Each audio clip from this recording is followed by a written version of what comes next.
जालन्यातील घनसावंगी तालुक्यात नदीला आलेल्या पुरातून जीवघेणा प्रवास सुरूच. बोडखा गावात ट्रॅक्टर पुराच्या पाण्यात घालून रस्ता ओलांडतानाचा व्हिडिओ समोर.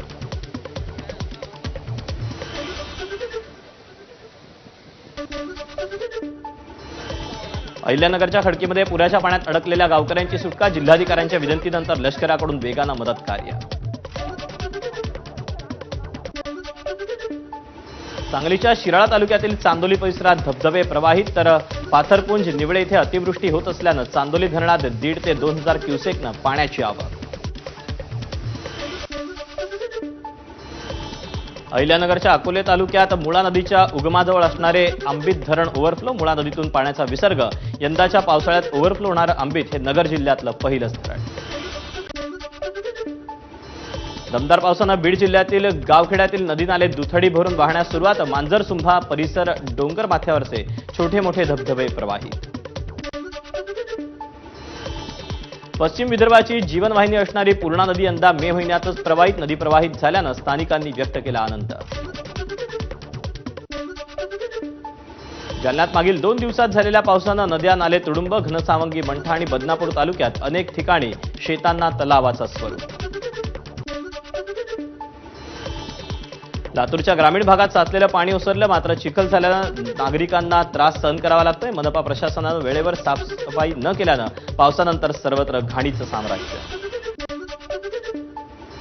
बुलढाण्याच्या खामगाव, शेगाव, संग्रामपूर तालुक्यात पावसाच्या जोरदार सरी. शेतीला अनेक ठिकाणी तळ्याचं स्वरूप. खरीपासाठी केलेली मशागत वाया गेल्याची भावना. नांदेडच्या हदगाव, मुखेड आणि नायगाव तालुक्यात अतिवृष्टीसारखा पाऊस. मुसळधार पावसानं अनेक ओढे तुडुंब. वरवट गावात तिघी वाहून गेल्याची घटना. अहिल्यानगरच्या खडकी, खंडाळा, अकोळनेर भागात काल ढगफुटी सदृश पाऊस. वादळी वाऱ्यासह झालेल्या पावसानं विजेच्या खांबांसह झाडांचीही पडझड. बुलढाण्याच्या खामगाव तालुक्यात घारोड परिसरात ढगफुटी सदृश पावसानं 70 वर्ष वृद्ध नाल्यात वाहून गेला. स्थानिकांकडून रात्रभर शोध मोहीम. कोल्हापूरच्या हातकणंगलेतील इंगळी गावात विहिरीची भिंत आणि रस्त्याचा काही भाग खचला. 6 घरांना धोका निर्माण. वाशिमच्या नाफेड तूर खरेदी केंद्रावर शेतकऱ्यांचे हाल. खराब हवामान आणि पावसामुळे तूर विक्री न झाल्यानं शेतकरी नाराज. विदर्भात पाऊस आणि वीज कोसळून 4घांचा मृत्यू, तर 5 जण जखमी. गोंदियात शेतात काम करणाऱ्या 2घांचा, तर चंद्रपुरात एकाचा, तर भंडाऱ्यातील एकाचा अंगावर वीज पडून मृत्यू.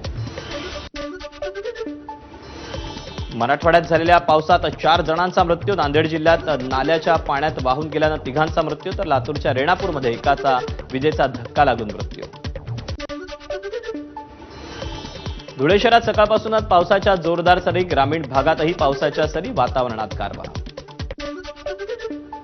मागील 2 दिवसात झालेल्या पावसामुळे मुंबईत होणाऱ्या भाज्या फळांची पुरवठ्याला फटका. फळे आणि भाज्या पावसात भिजल्यानं महागल्या, तर मोठ्या प्रमाणात भाजीपाला खराब झाल्यानं फेकण्याची वेळ.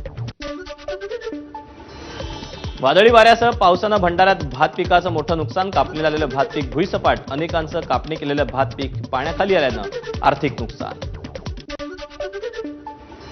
सिंधुदुर्गला रात्रभर पावसानं झोडपलं. सकाळपासून पावसाची उसंत. आजही पाऊस बरसण्याची शक्यता. मागील 24 तासात सिंधुदुर्ग जिल्ह्यातील वैभववाडी तालुक्यात सर्वाधिक 102 मिलीमीटर पावसाची नोंद, तर संपूर्ण जिल्ह्यात सरासरी 27 मिलीमीटर पावसाची नोंद. महाराष्ट्रातला पाऊस मान्सूनचा नाही, तर वळवाचाच. इंग्लंडच्या रेडिंग विद्यापीठातले तज्ज्ञ डॉक्टर अशय देवरसांचा दावा. 5 जूनपर्यंत महाराष्ट्रात मान्सूनचा पाऊस पडणार नसल्याचाही दावा.